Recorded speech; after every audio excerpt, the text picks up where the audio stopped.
من دوست داشتم که تجربه های دهه 20 سالگیمو باهاتون به اشتراک بذارم. دوباره سلام، خوش اومدین به این ویدیو. من تقریبا 1 ماه دیگه 30 سالم میشه و الان این روزا شنیدم که جواب کنکور اومده و خیلی ها درگیر اینن که خب انتخاب رشته چی بکنن، یا یه سری درگیر اینن که بخوان یه بار دیگه کنکور بدن و این میتونه مثلا تو سن 17-18 سالگی باشه و میتونه 20 و چند سالگی باشه. هر کسی تو هر جایگاه و هر سنی که هستش ممکنه که الان این دغدغه رو داشته باشه که من چیکار بکنم با زندگیم، آیندم چی میشه، چی رو انتخاب کنم، تو کدوم مسیر قدم بذارم. و من الان میخوام امروز از تجربه دهه 20 سالگیم براتون بگم، از تجربه های دهه 20 سالگیم براتون بگم، کارهایی که کردم، مسیرهایی که طی کردم و جایی که الان قرار دارم در 30 سالگی، به عنوان یک مثال و نمونه که شما اگر چه مسیرهایی رو طی کنید ممکنه به کجا برسید و بعد تهش خودتون کلاتون رو قاضی کنید ببینید که الان بهتر که چه تصمیمی بگیرید. برگردیم زمان دبیرستان. من وقتی که مدرسه میرفتم از زمان راهنمایی و اینا تقریبا من موسیقی کار میکردم، نه که بگم حرفه‌ای، ولی خب همیشه داشتم یه سازی رو میزدم، ورزش میکردم. اتفاقا توی مثلا گروه ورزش و اینا بودم از زمان دبستان، یعنی به عنوان یه ورزشکار تو مدرسه بودم. بعد که دبیرستان رفتم همش خراب شد، ولی دبیرستان موسیقی هم هنوز داشتم و من یه علاقه‌ای داشتم به مدیا، تلویزیون، برنامه‌های تلویزیونی، پشت صحنه تلویزیون. خیلی برام جالب بود. ولی اون موقع که می‌خواستم انتخاب رشته کنم چند تا راه داشتم. هنرستان و رشته‌های هنری که نداریم اصلا، به دلیل فرهنگ، خانواده، خیلی دلایل مختلفی اصلا ما سمت هنر نمیریم. اوکی. انسانی که اصلا عمرن حرفشو نزن، به خاطر اینکه من هیچ کدوم از درسایی که باید حفظ میکردم و توش موفق نبودم.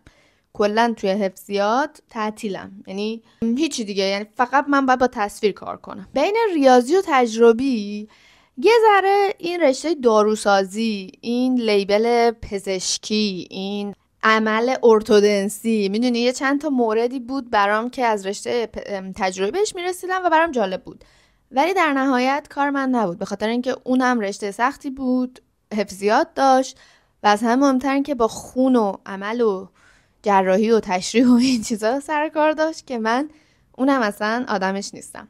میمونه ریاضی که خب علاقه هم داشتم، واقعا من ریاضیم خوب بود، فیزیکم خوب بود، فیزیک دوست داشتم دیگه. سیفترین و بهترین و مطمئنترین انتخاب برای من ریاضی بود اون موقع. من رفتم ریاضی، اتفاقا درسم هم بد نبود، علاقه هم داشتم، به خصوص هندسه رو خیلی دوست داشتم، هندسه هم خیلی خوب بود، به خصوص زمان پیش دانشگاهی. کنکور که دادم، نتیجه کنکورم خیلی بالاتر از حد انتظار مدرسه و مثلا مدیر مدرسه و اینا بود که اون موقع ها یه سری اعصاب خوردی هم سر این قضیه داشتم، نوع برخوردی که با هم داشتن چون نشون نمیدادم، یعنی مثلا یه چیزایی رو میدونستم از پسش برمیام ولی مثلا توی همه چی دیده نمیشد، یا مثلا ساعت درس خوندنم شاید اونقدر نبود ولی نتیجه که میگرفتم بهتر بود، بستگی به درسش داشت. خلاصه موقع انتخاب رشته شد و من یکی از دوستام دانشگاه تهران معماری میخوند، به خاطر همین من مثلا رفتم از اون پرسیدم، یه سری کتاباشونو درساشونو پرسیدم، ماکتاشو دیدم، هی شنیدم و اینا، مثلا برام خیلی جذاب شده بود. و از طرفی برای انتخاب دانشگاه هم میدونستم که دانشگاه شریف خب اصلا سطحش خیلی فرق داره، خیلی توش جو درس خوندن خیلی بیشتره. فازه میدونی دیگه دوست نداشتم و احساس میکردم که من دانشگاه تهران رو بیشتر دوست دارم. فقط شنیده بودم، یعنی من حتی دانشگاه تهران رو مثلا نرفته بودم، ندیده بودم و اینا، فقط شنیده بودم که مثل که خب خوبه و فازش رو دوست دارم. ولی یه نکته مهمی بود که معماری دانشگاه تهران رو فهمیدم توی هنرهای زیباه و دانشکده هنرهای زیبا توش تئاتر داره، سینما داره، عکاسی داره، موسیقی داره و مثلا شنیده بودم که ساختمان موسیقی و نمایش روبروی ساختمان معماریه. پس این یه بهانه خیلی مثبت بود که من بخوام برم معماری دانشگاه تهران. ولی واقعا من علاقه به رشته معماری پیدا کرده بودم با وجود این که من مثلا نقاشی نکرده بودم، نقاشی خوب نبود، ولی میدونستم که ماکت و اینا رو دوست دارم، خوبم. پلان خیلی دوست داشتم، من از بچگی عاشق پلان ساختمون بودم، عجیبه واقعا، ولی خیلی پلان دوست داشتم و میکشیدم. جزو نقاشی بچگی من پلان بود. خیلی جالبه. به خاطر همین فکر می‌کردم که خب آره دوست دارم. بعد که وارد رشته معماری شدم، ترم اول خیلی خورد تو ذوقم. خوشبختانه دانشگاه تهران درس ریاضی و آمار و اینا رو حذف کرده بود، به عنوان اینکه خب کسایی که میان اونجا ریاضی و آمار و ایناشون خوبه، پس ما نیازی نداریم، به جاش وقت میذاریم روی خلاقیت و درسای تخصصی معماری. یه ترم اضافه ما درس تخصصی معماری داشتیم نسبت به بقیه معماری دانشگاه‌های دیگه و به جاش آمار و ریاضی نداشتیم. یه دونه فیزیک داشتیم، یه دونه استاتیک داشتیم و این فیزیکه نمیدونم چرا ترم اول دانشگاه کلا من اصلا توی دنیای دیگه بودم، خیلی شوت بودم. یهو میدونی وارد یه دنیای جدیدی شده بودم، به خصوص که پسرا هم تو کلاس بودن، اصلا خیلی همه چی برام جدید بود. بعد یه مدت زیادی بود درس نخونده بودم، بعد کلا دانشگاه مدلش جدید بود، اصلا نمیدونستم باید چیکار کنم، چجوری باید درس بخونم. استراحت خیلی طولانی تری نیاز داشتم تا اینکه دور دانشگاه شروع شده بود. اصلا کلا ترم اول دانشگاه من نمیدونم چرا انقدر همه چی برام سخت بود. حتی ادبیات رو من به زور پاس کردم که بعضیا 20 شده بودن تو اون کلاس، یا انگلیسی، زبان انگلیسی که اکثریت 20 شده بودن و باز مثلا من 18 شدم. اصلا یه چیز عجیبی. و اون فیزیک استاتیکه پدر منو در آورد و آخر افتادم.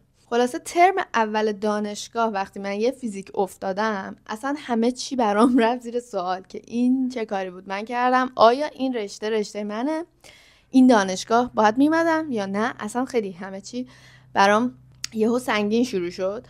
ولی ترم دوم دوباره مثلا برداشتم اون استاتیکه رو، به زور تونستم پاسش بکنم. همین که کلا درسای مربوط به معماری بیشتر شد، من یه ذره حالم بهتر شد، یه ذره بیشتر تونستم خودم پیدا کنم، خودم رو نشون بدم. اما بازم تو قسمت خلاقیت میلنگیدم، اصلا اعتماد به نفس که نداشتم و میدیدم توی کارمم که من اون چیزی که بقیه دارن انگار از خودم توقع دارم، چیزی که از بقیه دوست دارم خودم نمیتونم داشته باشم. توی قسمت هنری کار، قسمت سلیقه بصری کار مثلا.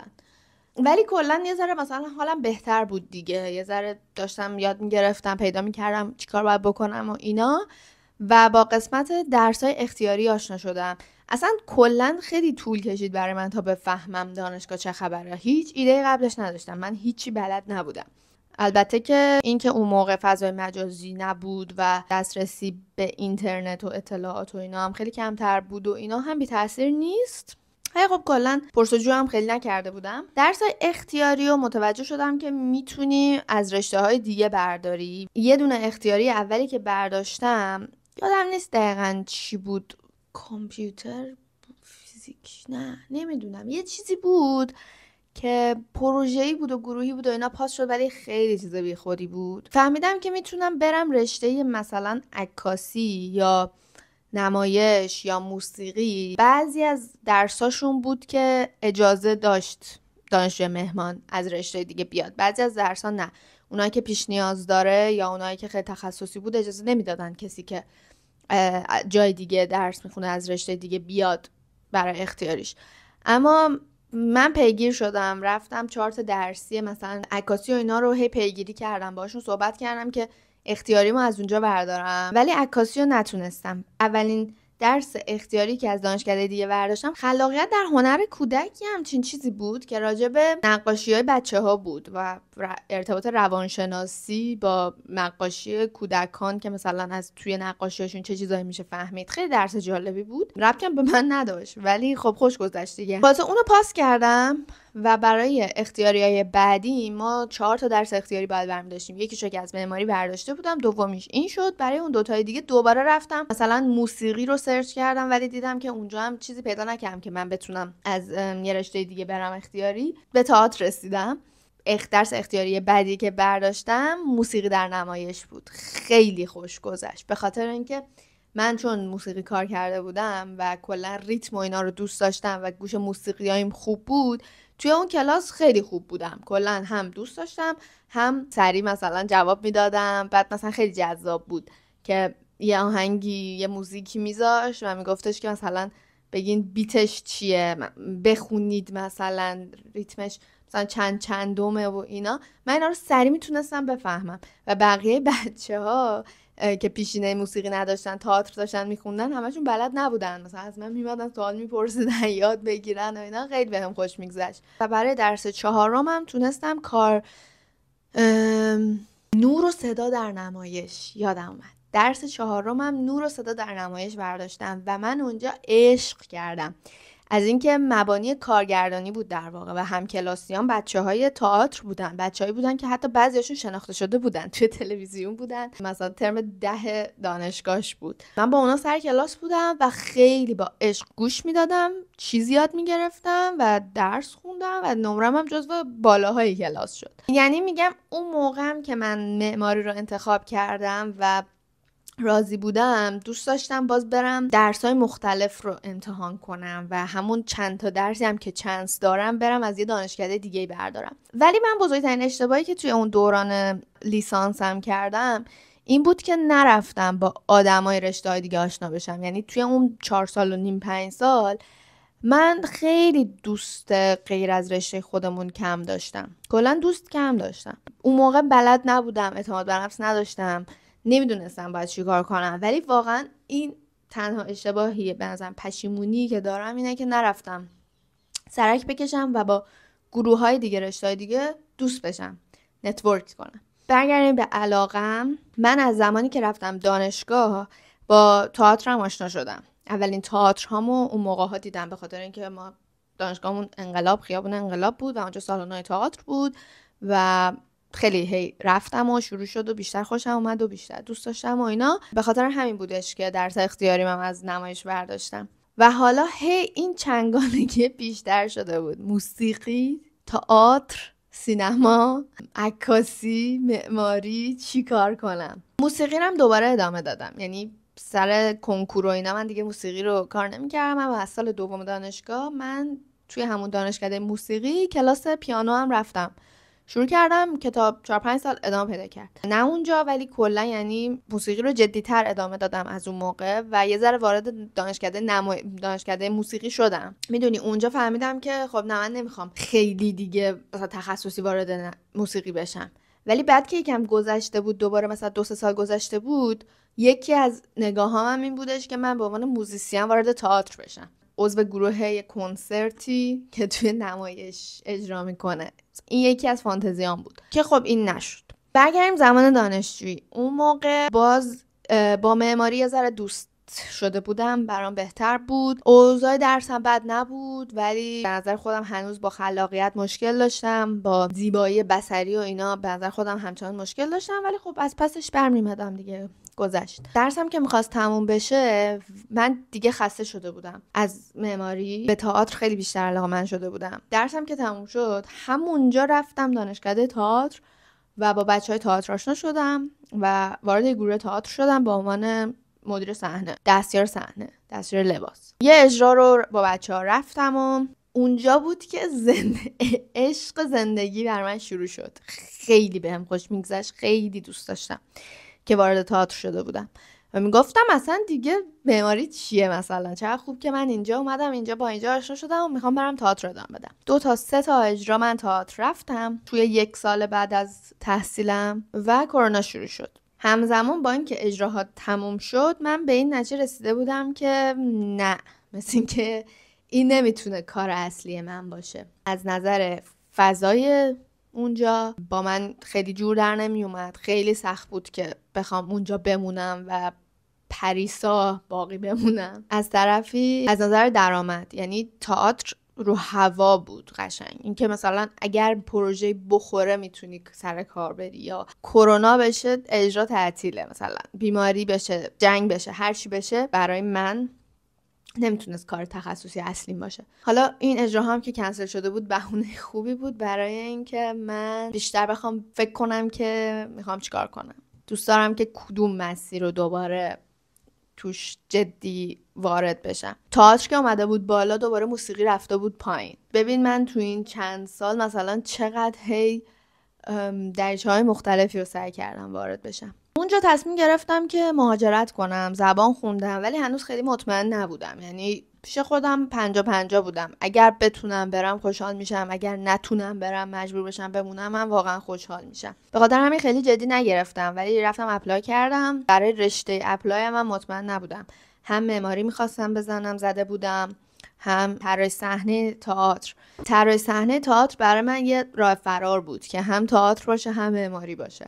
نشد و خوشحال شدم. گفتم بهتر من موندم. اونجا گفتم که خب حالا برگردیم سر رشته دانشگاهم.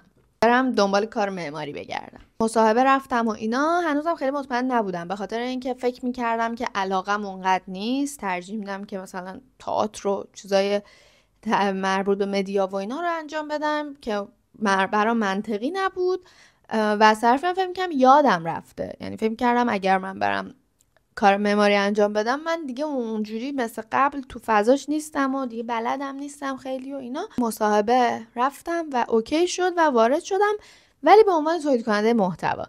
یعنی من اون موقع چون پیج اینستاگرام داشتم اصلا از این طریق شروع کردم یه سری اپلای کردن، نه تخصصی معماری، که من برای شما تولید محتوا میکنم، کار گرافیکی انجام میدم، پرزنت معماریتون رو انجام بدم. اینو یادم رفت بگم. قبل از اینکه وارد این کار بشم همون وسط کرونا بود، به عنوان همین تولید محتوا توی یه دفتر روانشناسی کار میکردم.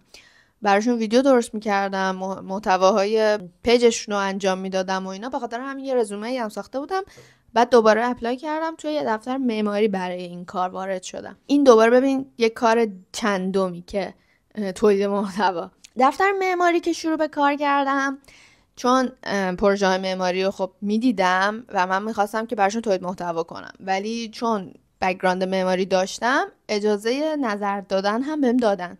اجازه اینکه توی جلسه طراحی هم حضور پیدا کنم هم بهم داده بودن و اونجاها بود که کم کم خودم رو نشون دادم. پلان و یه مقطع یه نمای معماری جلوم بود، من ازش ایراد میگرفتم. یعنی اصلا چیزی که به چش بقیه نمیومد بهم گفتم اینجا نباید این خط مثلا خدچین باشه قاعدتا، یا مثلا یهو ایده خوب دادم برای طراحی، انرژی گرفتم که من میتونم دوباره کار معماری کنم و چقدر برام لذت بخشه. دوباره دارم پلان میبینم. من اصلا خیلی پلان دوست داشتم، یادم رفته بود. از اونورم تشویق شدم که خب تو بلدی، پس بیا یه طرح هم بده بر ما. کار طراحی توی دفتر معماری هم به کارم اضافه شد. یعنی من هم تولید محتوا میکردم، هم پیج اینستاگرام و کار گرافیکیشون رو انجام میدادم، هم طراحی میکردم، مدل سازی میکردم. 2 سال اونجا کار کردم، تقریبا نزدیک 2 سال کار کردم. اواسطش دوباره بهم پروژه فیلم کوتاه هم خورد و من رفتم به عنوان منشی صحنه سر یه پروژه کوتاه، فیلم کوتاه. دوباره اینجوری بودم که من اینجا رو خیلی دوست دارم، من پشت صحنه فیلم و سینما رو خیلی دوست دارم، من میخوام برگردم. رفتم کنکور هنر دادم، مسیر چندم. سر کار معماری که بودم شروع کردم برای کنکور هنر، کارگردانی نمایش درس خوندم. من کنکور قبلیم ریاضی بود، هیچ ایده از کنکور هنر نداشتم. یه ذره خوندم و قبول شدم. کارگردانی نمایش دانشگاه آزاد قبول شدم و ثبت نام کردم رفتم. اون موقع به خاطر کرونا کلاس آنلاین بود. چند جلسه کلاس آنلاین گذشت و بعد یکی از استادا کلاس حضوری گذاشت. یه چند جلسه کم کلاس حضوری رو که رفتیم دیدم نه، اینجا جای من نیست. من اصلا نتونستم ارتباط برقرار کنم با اون دانشگاه، با اون استادا، با اون بچه‌ها و گفتم که نمیخوام دیگه ادامه بدم. یعنی اون ترم 1 رو اصلا تموم نکردم، ولی برام یه تجربه خیلی جذابی شد. یعنی ارزشمند بود برام اون تجربه، هم از کنکورش هم از کلاسش. و بعد دوباره افتادم روی اپلای.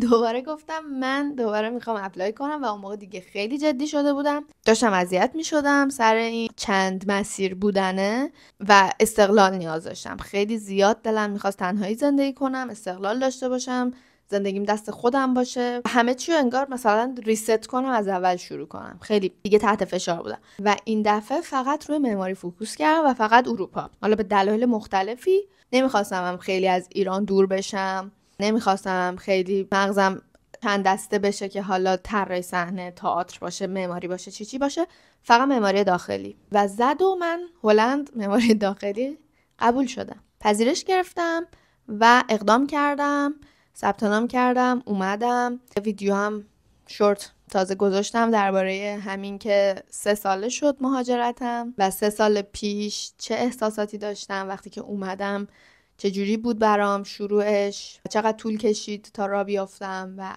الان تا بعد 3 سال چه کارایی کردم. ولی حالا بعد اومدم اینجا، حالا دوباره دانشگاه جدید، رشته جدید، معماری داخلی و معماری داخلی که متفاوته با معماری داخلی دانشگاه تهرانی که شنیده بودم. اینجا خیلی تجربی بود، ریسرچ بود، بر اساس تحقیق بود. اصلا ما درسی نداشتیم که خوندنی باشه، نوشتنی باشه، امتحان داشته باشیم. فقط ارائه تحویل داشتیم، ارائه داشتیم. فقط باید تجربه می‌کردیم با متریال‌های مختلف توی فضا به صورت فیزیکی. اصلا تئوری خیلی کم. دوباره دست و پنجه نرم کردن با شرایط جدید، رشته جدید، جای جدید، کشور جدید، زبان جدید، اصلا همه چی جدید. ولی خب عوضش برام مثلا میگم یه زندگی جدید بود، ریست شده بودم دیگه، هی چالش‌های جدید بود، حالم بهتر بود دیگه و استقلال داشتم، زندگیم دست خودم بود، دور بودم از همه چی، از همه دراماها و همه اتفاقا دور بودم. خیلی برام خوب بود، حالم خوب بود و واقعا 1 سال اینجا طول کشید تا من یه ذره یاد بگیرم که باید چی کار بکنم و اینجا دانشگاهم تموم کردم با علاقه بیشتر دوباره به معماری که فهمیدم که اوکی من هنوز این چیزا رو هم دوست دارم و مثل این که میتونم از پسش بر بیام. ولی خب نتونستم برم سر کار. بعد مثلا 6 ماه گذشت از فارغ التحصیلیم، نتونستم کار پیدا کنم. به خاطر همین رفتم کار جنرال، دنبالش گشتم و تو فروشگاه شروع کردم به کار کردن.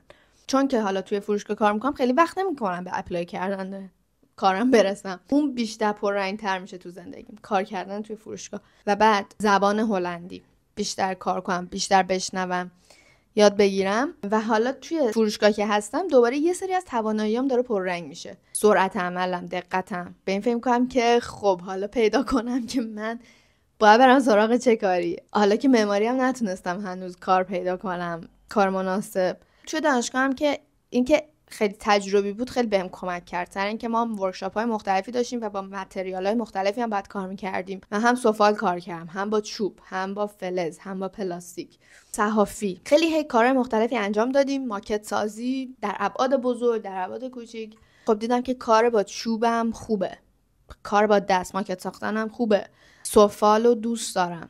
دوباره الان توی این استیجی هم که خمیر هوا خوش گرفتم کارهای سفال درست کنم. به این فکر میکنم که بخوام برم توی کارگاهی با چوب یه چیزی درست کنم. به این فکر میکنم که کار تولید محتوا رو ادامه بدم، جدی‌تر ویدیو بسازم. به این فکر میکنم که یه بیزینس شخصی بزنم به عنوان فریلنسر، طراحی داخلی انجام بدم. الان واقعا اینجوریم. واقعا دلم میخواد ته ویدیو اینجا باشه و شما کلاه خودتون رو قاضی کنید، ببینید که من از 18 سالگی، از بگم 16 سالگی که موسیقی کار میکردم و خواب رشته ریاضی کردم، یا قبلترش که ورزش میکردم. من یکی از چیزای دیگه هم که بهش فکر میکردم ورزش بود. توی ورزش خوب بودم، مدرسه فکر میکردم که من ممکنه برم تربیت بدنی بخونم. خدایا ببین ما بچه که بودیم خیلی هی مثلا دوست داری چی کاره بشی، الان یادم افتاد دوست داری چی کاره بشی، من گفتم مربی ورزش، چون موقع ورزشم خوب بود تو دبستان، فکر می‌کردم من میخوام مربی ورزش بشم. بعد بعضیا میگن دکتر، بعضیا میگن فضانورد. بعد میری انتخاب رشته میکنی، فکر میکنی که دیگه این انتخاب رشته، این دانشگاه دیگه آینده تو رو مشخص میکنه، دیگه مثلا مسیر تو معلوم میشه، دیگه همینه، فقط تو الان هر چی رو شروع کنی تا ته همینه. ولی تو ببین من از اون موقع تا الان که بیشتر از 10 سال گذشته، چقدر مسیرهای مختلفی رو رفتم و برگشتم، مسیر جدیدی رو شروع کردم و الان هنوز نمیدونم میخوام چی کار کنم. یعنی واقعا هنوز نمیدونم که قراره چی رو بیشتر از این ادامه بدم، واردش بشم. اصلا شاید هم قرار نباشه هر کسی همه یه مسیر رو فقط داشته باشن، شاید منم لازمه که 2 تا مسیر رو ادامه بدم، 3 تا مسیر رو مثلا، نمیدونم. ولی نتیجه این ویدیو واقعا اینه که فکر نکنید انتخاب رشته کنکور آخر مسیره و تعیین کننده زندگیتونه. ممکنه هزار تا چرخ بخوره، تازه منم اولشم.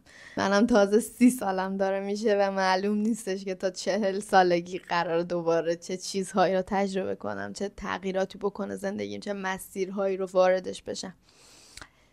باید ببینیم. امیدوارم 10 سال دیگه برای 40 سالگی دوباره یه ویدیو بگیرم و براتون تعریف کنم که از 30 سالگی تا 40 سالگی من چه کارهایی کردم.